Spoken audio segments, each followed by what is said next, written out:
சென்னையில் போக்குவரத்து தொழிற்சங்கத்தினர் கண்டன ஆர்ப்பாட்டத்தில் ஈடுபட்டு வருகின்றனர்.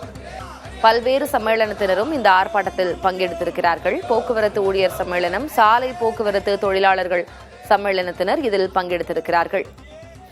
சென்னையில் போக்குவரத்து தொழிற்சங்கத்தினர் கண்டன ஆர்ப்பாட்டத்தில் ஈடுபட்டு வருகின்றனர். போக்குவரத்து ஊழியர் சம்மேளனம், சாலை போக்குவரத்து தொழிலாளர் சம்மேளனம் ஆகியோர் இதில் பங்கேற்றிருக்கிறார்கள். ஆட்டோ தொழிலாளர் சம்மேளனத்தைச் சேர்ந்தவர்களும் இந்த ஆர்ப்பாட்டத்தில் பங்கேற்றிருக்கிறார்கள்.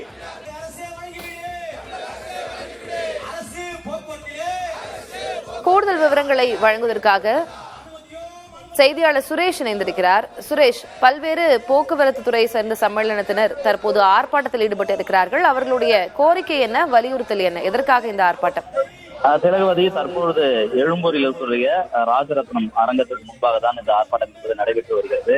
இதில் 3 சங்கங்கள் இணைந்து இந்த போராட்டத்தை முன்னெடுத்து வருகின்றன. குறிப்பாக பார்த்தோம்னால் தமிழ்நாடு அரசு போக்குவரத்து ஊழியர் சம்மேளனம், இதேபோல தமிழ்நாடு சாலை போக்குவரத்து தொழிலாளர் சம்மேளனம் மற்றும் தமிழ்நாடு ஆட்டோ தொழிலாளர் சம்மேளனம், இந்த 3 சங்கங்கள் இருந்து நடத்தக்கூடிய இந்த போராட்டத்தில் ஏராளமான தொழிலாளர்கள், போக்குவரத்து சார்ந்த தொழிலாளர்களும் ஆட்டோ ஓட்டுநர்களும் பங்கேற்றிருக்கிறார்கள். இவர்கள் முக்கியமாக வைக்கக்கூடிய கோரிக்கை என்பது, தமிழக அரசு இந்த ஆட்டோவுக்கான செயலியை கொண்டு வர வேண்டும். தனியார் செயலிகள் இருக்கக்கூடிய வேளையில் அரசு இந்த செயலியை கொண்டு வரும் பட்சத்தில் ஆட்டோ ஓட்டுநர்கள் பயனடைவார்கள் என்று தெரிவிக்கிறார்கள். அதே போல பெட்ரோல், டீசல், கேஸ் போன்ற விலை ஒரு காரணமாக இந்த போக்குவரத்து தொழிலில் இருக்கக்கூடிய ஓட்டுநர்கள் பெருமளவு பாதிக்கப்பட்டிருக்கிறார்கள். ஆட்டோ தொழில் நசித்திருக்கிறது. ஆகவே பெட்ரோல், டீசல், கேஸ் விலையை குறைக்க வேண்டும் என்று வலியுறுத்துகிறார்கள்.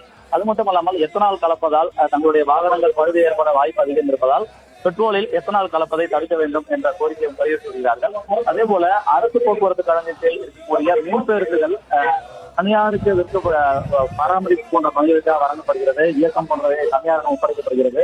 இது தனியார் மையத்தை ஊக்குவிப்பதாக அமையும். ஆகவே மின்சார பேருந்துகளை தனியாரிடம் வழங்கக்கூடாது என்ற கோரிக்கையை வலியுறுத்துகிறார்கள்.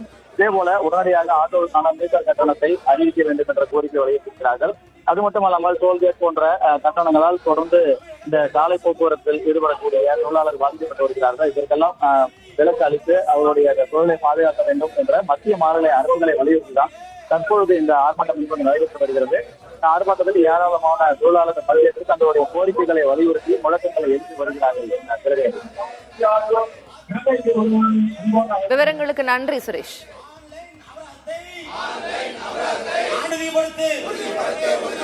சிகிச்சை காலம் முடிந்த பின்பு